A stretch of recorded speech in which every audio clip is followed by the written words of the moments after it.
Hello everybody. Myself Asit Kumar Patnaik. Again, I am coming back to my channel Asit Sir Ecomania. Today, I will discuss balance of payments part 6. In this part, I will discuss two important transactions. One is autonomous transaction and accommodating transactions. These two transactions are very important one. So my friends, please like my video, subscribe my channel Asit Sir Ecomania, and comment me so that in future and in posting time I will bring some good videos for you. So I do not want to waste more time. Now I am going to discuss autonomous transactions and accommodating transactions of BOP. So related to the autonomous transactions or autonomous items of BOP, it refers to the economic transactions with the rest of the world which take place due to some economic motive such as profit maximization. So जो भी economic transactions rest of the world के साथ हो रहा है उस transactions में main motive है कैसे प्रॉफिट प्राप्त करना, कैसे प्रॉफिट मैक्सिमाइज होगा. So the same definition I have written, autonomous transactions, or also alternatively it is called autonomous items of BOP. It refers to the economic transactions taking place with the rest of the world due to some economic motive such as profit maximization. उसके ऊपर थोड़ा economic transactions के ऊपर बोल रहा हूँ. जो current account में जो ट्रांजैक्शंस हो रहा है और कैपिटल अकाउंट में जो भी ट्रांजैक्शंस हो रहा है उसका जो मेन ऑब्जेक्टिव है प्रॉफिट है. जैसे export and import of goods, current account के बारे में बता रहा हूँ. Export and import of goods, export and import of services, unilateral transfer. It means unilateral transfer, one-sided transaction. In this transaction, receipt and payment of gifts, donations, and remittance of money. Next one, receipt and payment of investment income. It is related to the dividend, profit, and interest. Related to the capital transfer, borrowings, and lending. Then repayment of loans and recovery of loans. And then Indian investors investing in abroad, and similarly foreign investors investing in India. Related to the foreign portfolio investment, in this transaction, Indian firms investing funds on the shares of foreign companies, and similarly foreign companies investing funds on the shares of Indian companies. Related to the banking capital, banking transactions, and NRI deposits. ये जो भी सब transactions है current account and capital account में वो सब autonomous transactions है. Clear? सो जो भी ट्रांजैक्शंस है करेंट अकाउंट कैपिटल अकाउंट में उसको हम ऑटोनोमस ट्रांजैक्शंस बोलेंगे. तो definition, it refers to the economic transactions with the rest of the world which is taking place due to some economic motive such as profit maximisation. ये जो भी transactions current account and capital account में हो रहा है, so main मकसद यही है कि जैसे कैसे ज़्यादा से ज़्यादा प्रॉफिट प्राप्त करना. क्लियर? तो जो भी ट्रांजैक्शंस हम करेंट अकाउंट में और कैपिटल अकाउंट में कर रहे हैं उसको ऑटोनोमस ट्रांजैक्शंस बोलेंगे. All the transactions included in the current account and capital account, those type of transactions are taking place in current account and capital account. All these transactions are called autonomous transactions, because from these transactions basically private sector and government getting profit. In case of official transactions and in case of private transactions, it means main objective is profit. Okay, official transactions government getting profit, and private transactions private sector or private corporates getting profit. Clear? So these transactions are independent of country's BOP situation. ये बहुत important है. जो autonomous transactions are independent of countries BOP situation. मैं एक example देता हूँ. Tata iron and steel company directly acquiring assets in abroad and continue production and getting profit. So the company does not worry about the BOP situation of the country. Okay, TISCO company वो abroad में invest करके वो assets acquire करता है production करने के लिए और उसको प्रॉफिट प्राप्त होता है. तो वो BOP का सिचुएशन के बारे में वरी नहीं है. BOP में सरप्लस हो रहा है कि BOP में डेफिसिट हो रहा है, कोई लेना देना नहीं है. तो बेसिकली इकोनॉमिक ट्रांजैक्शन, इसमें जो भी इकोनॉमिक ट्रांजैक्शंस हो रहा है, these transactions are independent of countries BOP situation. और एक एग्जांपल देता हूँ. One Indian trader selling goods in the foreign markets and main aim of the trader is profit. Okay, it means how can to avail more profit, how can to get more profit. तो उसमें traders actually basically those traders selling their goods in the foreign market, they do not worry about the BOP situation of the country. They do not worry about the deficit in BOP or surplus in BOP. So basically economic transactions are independent of country's BOP situation. जैसे foreign investors investing in abroad, Indian investors investing in abroad, they acquire assets in abroad, they purchase assets, and they have ownership rights over these assets in abroad and getting profit. So these investors, they do not worry about the BOP situation of the country, whether country getting surplus in BOP or country getting deficit in BOP. So they do not have any link with the BOP situation of the country. So from this example, we have detected that these autonomous transactions are independent of country's BOP situation. The same example ek de diya. If an Indian MNC investing in abroad for earning profit, then such a transaction is independent of country's BOP. कोई country's BOP situation के साथ जो भी autonomous transaction हो रहा है उसका कोई लिंक नहीं है. जो भी करेंट अकाउंट में जो ट्रांजैक्शन हो रहा है, कैपिटल अकाउंट में जो ट्रांजैक्शन हो रहा है, उसका लिंक कोई नहीं है. There is no link with BOP situation of the country. Basically these transactions undertaken by both private and the government sector. हम देखा current account and capital account में transactions made by both private and government sector. Basically capital transfers you see, private corporates borrow from abroad, government also borrow from abroad, private farms lending to foreign farms. Okay, similarly Indian government lending to foreign governments. Clear? तो ये जो है, जो दोनों का transactions मिला हुआ है, these transactions basically autonomous transactions undertaken by both private and the government sector. Okay, private transactions made by the private sector, it is private transactions. Transactions made by the government sector, it is official transactions. So autonomous transactions undertaken by both private and the government sector. Basically related to the current account, you see government providing services like shipping, banking, insurance to rest of the world, and for this there is inflow of foreign exchange. Okay, there is inflow and it is recorded on basically credit side of BOP. Okay, so similarly government avail services of abroad, and for this reason government pay it. So in this case is basically borrowing, lending, and basically related to the export and import of services. So transactions made by the government sector. Clear? And in some cases, you know, export and import of goods related to the investment income. Similarly, unilateral transfer also, government receive gift donations from abroad, and similarly government also regularly make payment of gift and donations to the rest of the world. So autonomous, basically autonomous transactions undertaken by both private and the government sector. Clear? In some cases you see related to the foreign portfolio investment, Indian government selling bonds to the foreign firms. Indian government selling bonds to the foreign firms. Clear? And due to this there is inflow of foreign exchange, and it is recorded on the credit side of BOP. So autonomous transactions undertaken by both private and the government sector. मैं कुछ example आपको दे दिया. Then these transactions take place on both current and capital account. मैं बार बार बताया, जो भी current account में transaction से, जो भी capital account में transaction से, वो सब autonomous transaction से. जैसे करेंट अकाउंट में export and import of goods, unilateral transfer, investment income, ये सब करेंट अकाउंट में आ गया. Related to the capital account, current account में there is net change in income, okay, of the residents और its government. Basically current account, you know, it is a flow concept. Okay, so capital account basically capital transfer, borrowing and lending, related to the foreign investment, our investors investing in abroad and foreign investors investing in India.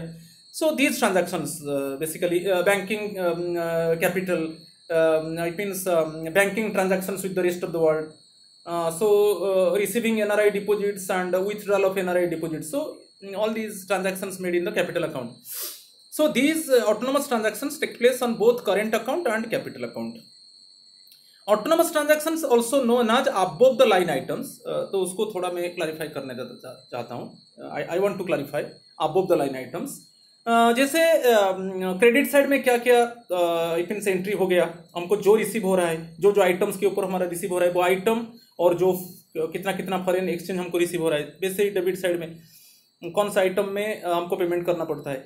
तो then एक line draw करने के बाद हम देखेंगे the sum of the inflow of foreign exchange and basically credit side and sum of the outflow of foreign exchange.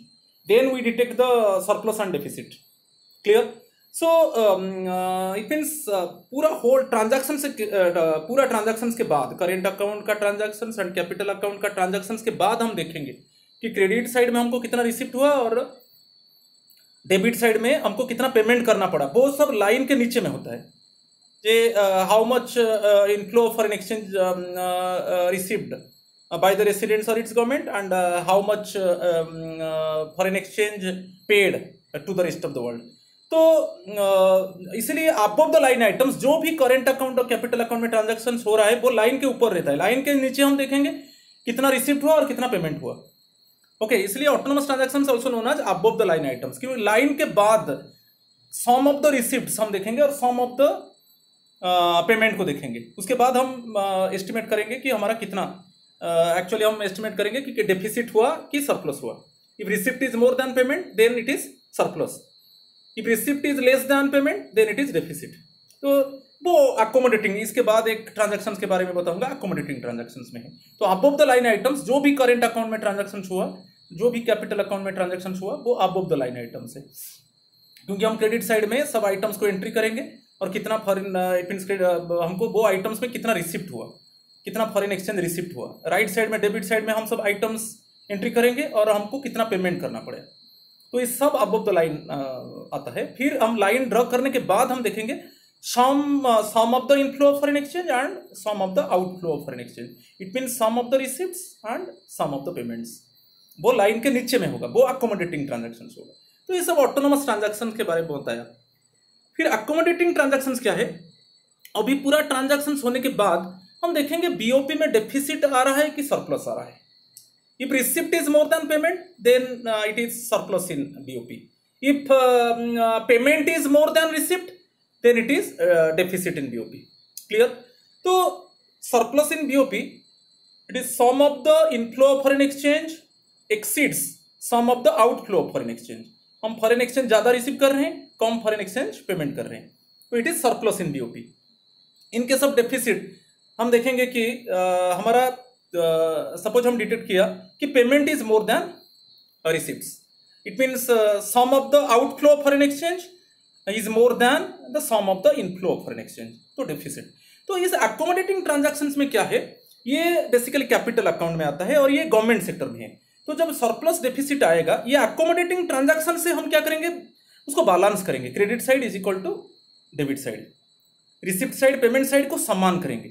तो ये जो ट्रांजैक्शन होगा to bring identity in BOP.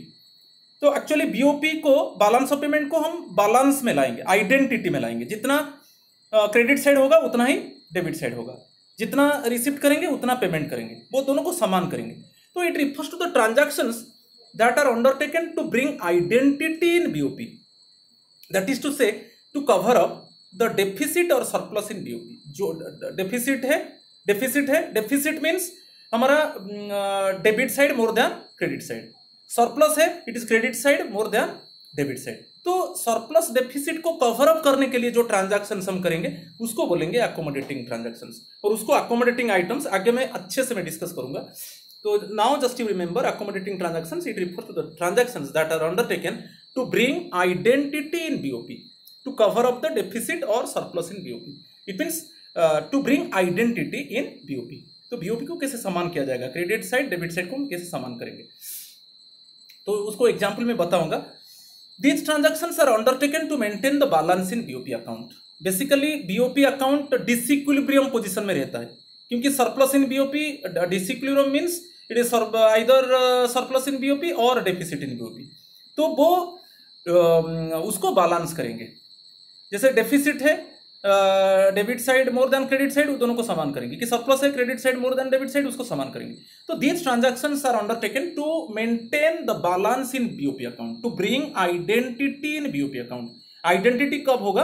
जब inflow of foreign exchange, sum of the inflow of foreign exchange is equal to sum of the outflow of foreign exchange. जो भी transactions करेंगे उसको inflow of foreign exchange, sum of the inflow of foreign exchange must be equal to sum of the outflow of foreign exchange after transactions. वही transactions को accommodating transactions बोलेंगे। आगे मैं example में डिस्कस करूंगा। Basically these transactions undertaken by government sector. ये जो transactions है अंडर ओनली ये ट्रांजैक्शंस गवर्नमेंट करता है। These transactions undertaken by the government sector only, क्योंकि autonomous transactions undertaken by both private and public sector, but here these transactions undertaken by government sector only. और accommodating transactions take place on capital account. Okay, only capital account में जो भी transactions होगा, आगे हम देखेंगे, जो भी ट्रांजैक्शंस होगा वो कैपिटल अकाउंट में होगा। And these items also known as below the line items, क्योंकि ऑटोनोमस ट्रांजैक्शंस होने के बाद हम एक लाइन ड्रॉ करते हैं, हम देखते हैं कि कितना रिसिप्ट हुआ, टोटल रिसिप्ट, फिर टोटल पेमेंट, फिर हम देखेंगे कि सरप्लस इन बीओपी और डेफिसिट इन बीओपी। तब क्या करेंगे, ये अकोमोडेटिंग ट्रांजैक्शंस हमको करना पड़ेगा, क्योंकि हमारा मेन पर्पज है कि हम कैसे बैलेंस लाएंगे, to bring balance in BOP. Okay, to maintain balance in BOP, to bring identity in BOP. तो हमको जो लाइन के नीचे में हम टोटल रिसिप्ट्स और टोटल पेमेंट्स करने के बाद हम डेफिसिट और सरप्लस को हम निकालेंगे, तब हमको ये ट्रांजैक्शंस करना पड़ेगा, अकोमोडेटिंग ट्रांजैक्शंस को। इसलिए these items also known as below the line items. जब डेफिसिट सरप्लस होता है तब हम ये ट्रांजैक्शंस को जाते हैं। तो अभी हम एग्जाम्पल में बताऊंगा। देखो, एग्जाम्पल ऑफ अकोमोडेटिंग ट्रांजैक्शंस, कैसे हम ये ट्रांजैक्शंस करते हैं। फर्स्ट में सरप्लस के बारे में बताऊंगा कि सपोज मेरा जो एग्जाम्पल है, BOP receipt it is sum of inflow of foreign exchange is 5150 millions, okay, dollars. तो अभी हम देखा कि रिसिप्ट हमारा sum of the inflow of foreign exchange वो 5150 मिलियन डॉलर्स, और जो बीओपी पेमेंट है, टोटल पेमेंट है, वो है 5000 मिलियन डॉलर्स। तो अभी हम रिसीव किया 5150 डॉलर्स, पेमेंट किया 5000 मिलियन डॉलर्स। तो यहां पर क्या हुआ, सरप्लस हुआ, क्योंकि inflow of foreign exchange is more then outflow of foreign exchange bye 150 million dollars. ये सरप्लस हुआ क्योंकि रिसिप्ट मोर देन पेमेंट, जो ये जो एग्जांपल में मैं लिया। तो surplus in BOP is 150 million dollars. अभी हम इसको समान कैसे करेंगे, यदि हम जो पेमेंट साइड है, बेसिकली डेबिट साइड है, वो कम है, तो डेबिट साइड में हम 150 मिलियन डॉलर्स को ऐड कर देंगे, तब रिसिप्ट साइड पेमेंट साइड समान हो जाएगा। जो 150 मिलियन डॉलर्स को हमको डेबिट साइड में, पेमेंट साइड में ऐड करना पड़ेगा, तो ऐड करेंगे तो समान होगा। तो कैसे करेंगे ना, जैसे जैसे सरप्लस हो गया 150 मिलियन डॉलर्स, उसका 3 ऑप्शंस है। When surplus in BOP is there, then government basically transfer these 150 million dollars and add it to the foreign exchange reserves. Okay, government क्या करेगा, ये जो सरप्लस अमाउंट जो हुआ 150 मिलियन डॉलर्स, उसको फॉरेन एक्सचेंज रिजर्व्स में add कर देगा। फॉरेन एक्सचेंज रिजर्व किसके पास है, आरबीआई के पास है। तो ये foreign exchange reserve 150 million dollars जब फॉरेन एक्सचेंज रिजर्व में ऐड होगा, मैं ऑफिशियल रिजर्व ट्रांजैक्शन में बोला था, जब ऐड होगा वो किस साइड में एंट्री होगा ना, डेबिट साइड में एंट्री होगा। Okay, so there is, it means there is outflow of 150 million dollars from BOP account to foreign exchange reserves. तो ये सरप्लस जो है 150 मिलियन डॉलर्स को गवर्नमेंट क्या करेगा, फॉरेन एक्सचेंज रिजर्व्स में ऐड कर देगा, और वो ऐड होगा मींस किस साइड में एंट्री होगा, डेबिट साइड में एंट्री होगा। Okay, it is recorded on debit side of BOP. अच्छा, डेबिट साइड में एंट्री होगा तो समान आ जाएगा। वो 5, तो डेबिट साइड में अभी कितना था, 5000 मिलियन डॉलर्स था, अभी ये 150 मिलियन डॉलर्स को हम ऐड कर देंगे, तो हो गया ना, रिसिप्ट साइड पेमेंट साइड समान हो गया, क्रेडिट साइड डेबिट साइड समान हो गया। 5150 मिलियन डॉलर्स, डेबिट साइड भी 5150 मिलियन डॉलर्स हो जाएगा। तो फर्स्ट ऑप्शन है ये कि जो भी सरप्लस अमाउंट हुआ उसको गवर्नमेंट क्या करेगा ना, बीओपी अकाउंट से ट्रांसफर करके उसको फॉरेन एक्सचेंज रिजर्व्स में ऐड कर देगा। It is a net addition to the foreign exchange reserves. Same thing I have written here, you see net increase in foreign exchange reserves and it is recorded on debit side of BOP. तो debit side में जब entry हो जाएगा समान हो गया, तो credit side में 5150 मिलियन डॉलर्स, डेबिट साइड में 5150 मिलियन डॉलर्स हो जाएगा। तो दोनों साइड समान हो जाएगा, it brings identity in BOP. Second option क्या है, गवर्नमेंट क्या करेगा, जो सरप्लस है उसको लेंड कर देगा। सेकेंड ऑप्शन जो $150 मिलियन जो सरप्लस है गवर्नमेंट, और में ये सेकेंड ऑप्शन है, government lend surplus amount $150 million to the rest of the world. Government इसको लेंड कर देगा। Okay, government lend surplus amount of $150 million to the rest of the world. हम जानते हैं कि हम जब लेंड करेंगे तो there is outflow of foreign exchange, तो वो डेबिट साइड में एंट्री होगा, it is recorded on debit side of BOP. तो जब डेबिट साइड में एंट्री होगा तो क्रेडिट साइड डेबिट साइड समान हो गया, क्योंकि डेबिट साइड में $5,000 मिलियन था मेरा एग्जाम्पल में, अभी हम $150 मिलियन जो सरप्लस अमाउंट है उसको लेंड कर देंगे, तो अभी डेबिट साइड कितना हो गया, $5,150 मिलियन, क्रेडिट साइड तो है $5,150 मिलियन। तो यहां पर फिर बीओपी आइडेंटिटी में आ गया।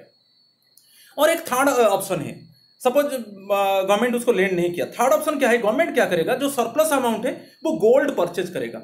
Government purchase gold worth of $150 million from rest of the world. Government gold purchase करेगा रेस्ट ऑफ द वर्ल्ड से, जिसका वर्थ होगा $150 मिलियन।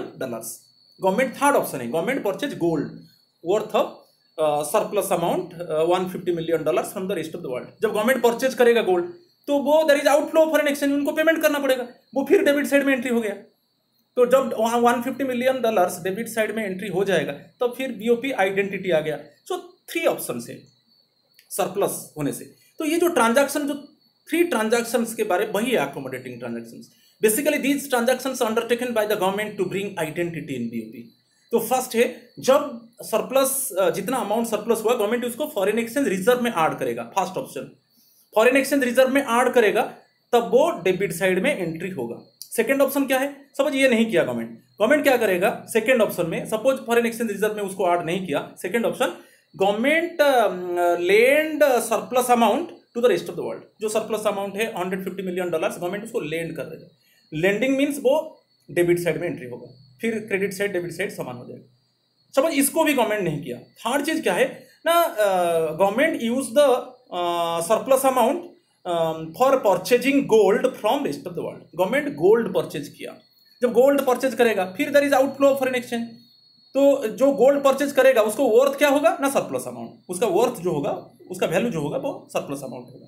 इट मीन्स मेरा एग्जाम्पल में government purchase gold worth of $150 million, because in my example surplus in BOP is $150 million. तो ये भी debit side में एंट्री होगा।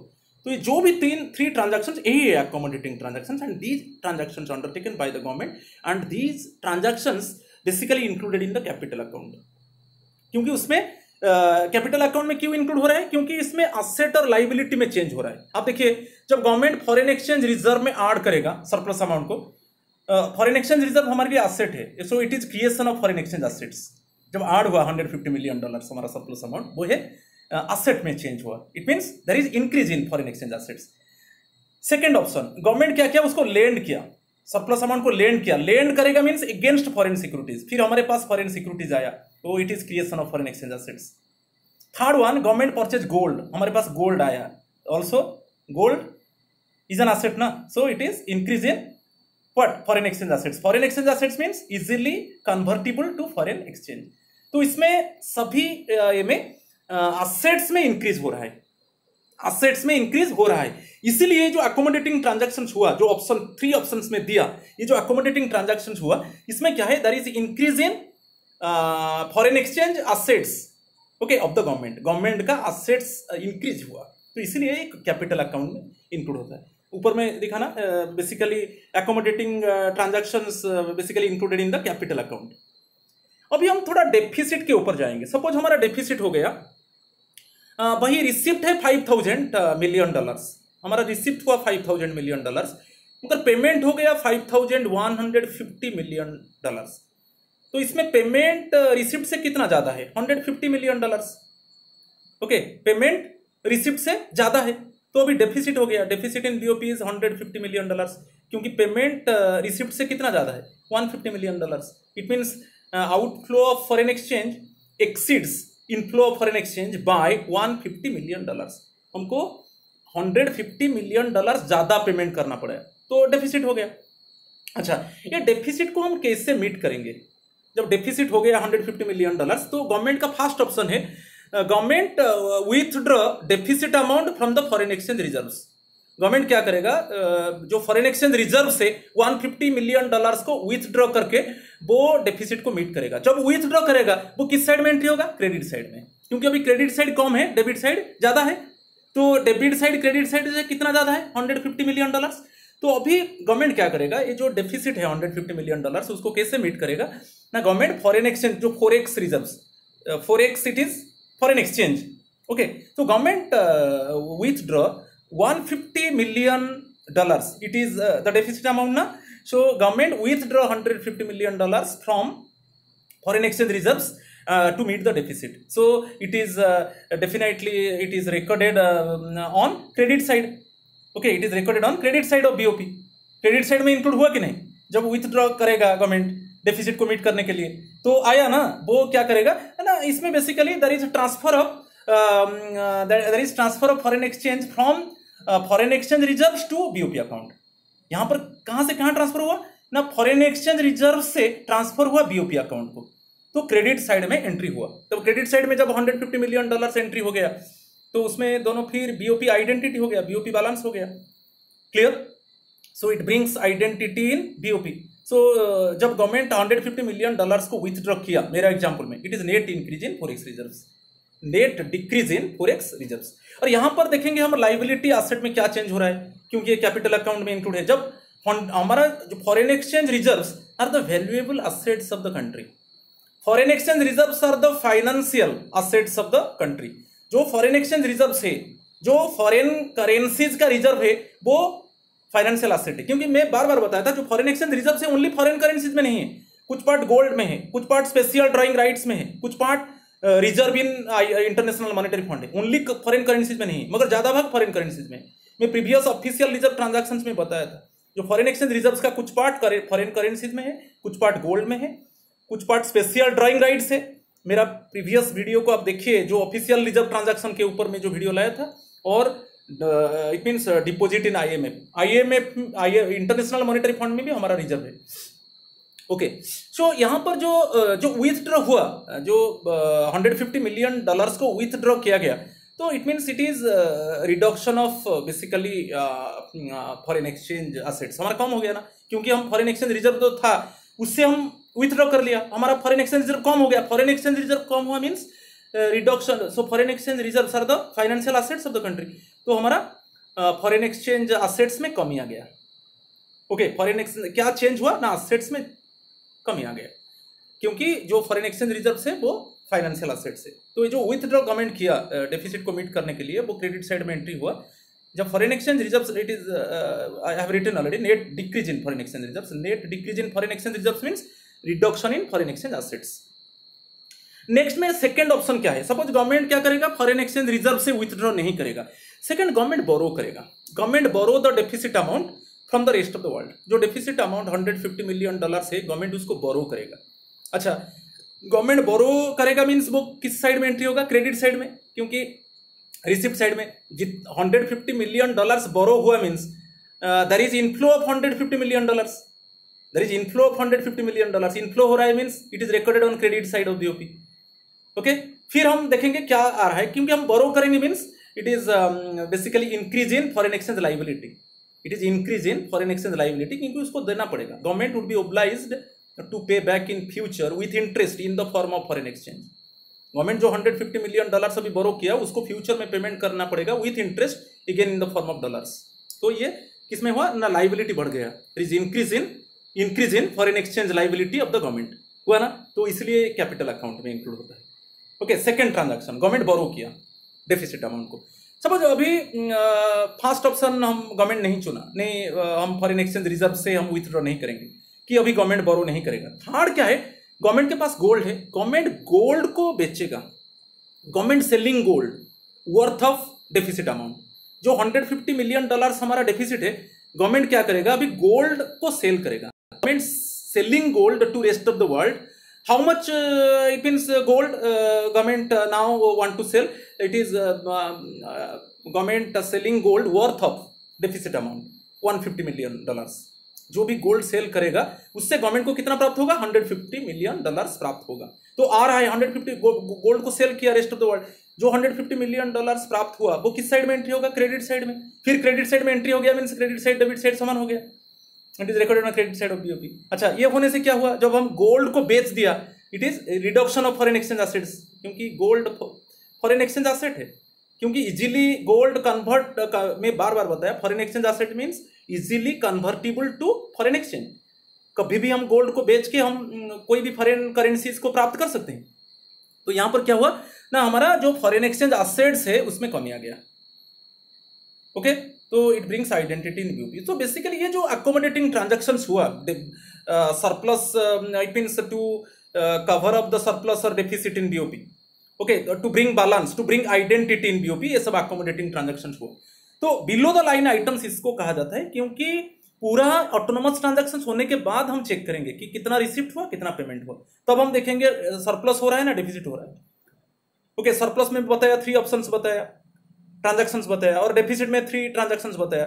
सरप्लस होगा तो सब डेबिट साइड में एंट्री होगा, क्योंकि वहां पर डेबिट साइड क्रेडिट साइड से कम था तो डेबिट साइड में एंट्री होगा। और डेफिसिट होगा तो डेफिसिट केस में क्या है, debit side more than credit side, payment side more than receipt side, तो जो भी एंट्री होगा वो सब क्रेडिट साइड में एंट्री होगा। तो उससे होने से क्या होगा ना, बीओपी बैलेंस में आ जाएगा, बीओपी आइडेंटिटी में आ जाएगा। और इसमें जो भी ट्रांजैक्शंस अकोमोडेटिंग ट्रांजैक्शंस हो रहा है उसमें लाइबिलिटी और एसेट में चेंज हो रहा है। Due to accommodating transactions there is change in assets और लाइबिलिटी ऑफ द गवर्नमेंट, इसीलिए ये कैपिटल अकाउंट में इंक्लूड है। ओके, करेंट अकाउंट में इंक्लूड हो, ये ट्रांजैक्शन सब कैपिटल अकाउंट में इंक्लूड है। तो आपको अच्छे से समझाया, ये बहुत इंपॉर्टेंट है autonomous transactions and accommodating transactions. Clear my friends, please watch the video till the end and comment me, subscribe my channel Asit Sir Ecomania, and basically like my video. So last part it means in this balance of payment chapter, last part I will discuss BOP deficit and causes of BOP deficit. So आज इतना ही है, thank you.